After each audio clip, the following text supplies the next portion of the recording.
Kapayun abdi piunjuk bubuka salam piwuruk lain rek agul jajalo panggaing kaunggal dumuk ia tembang di aksara ku Sunda sugan kabaca nyanggakeun kasadayana yen kieu eling-elingna nagara nu subur makmur kiwari ngadadak paur lantaran geus kaca campur panyakit nu meka masyhur bewara nu kabejakeun sieun jeung pikakeungeun panyakit ti urang deungeun macahan teu daek eureun wabada jeung kasakitna ceuk beja ti negeri Cina nu dingaranan corona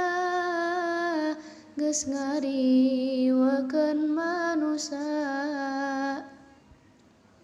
teu pintas datang ka dayeuh ukur ngadun ngaririweuh nya corona beuki maceuh ubarna can kagegereuh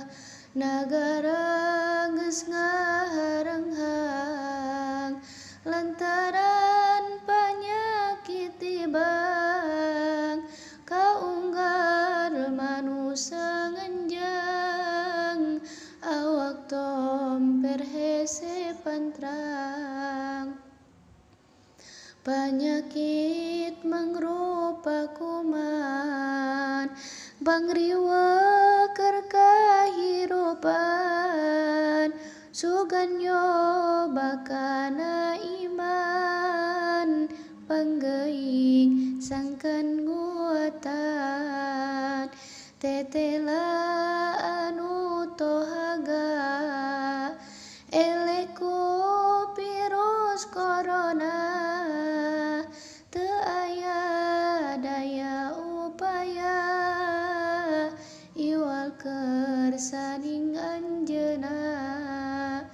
kapan eta mah panggeing ti Gusti sangkan areling yen waspada eta penting rejeung kudu loba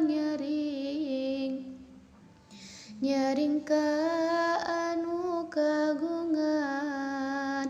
nya ibadah sing enyaan sabab mun ngili ka zaman kacida pisan loba jalma nu teu eling jati diri geus kapaling teu biti nu ngararemping nu tungtungna teu kasaring hirup karep jeung nafsuna teu taat hukum agama poho-poekeun jalana jeung adiguna kakungkung ku hawa nafsu nu antuk nabit mahabu galur hirup geus kalangsu jalan tobat siga buntu mangka lamun napakuran nya nyampakana ieu jaman loba nu raruksak iman sabab jauhna didikan tabukti Gusti kawasa ka umat sangkan percaya yen teu ku anu ngarupa cukup ku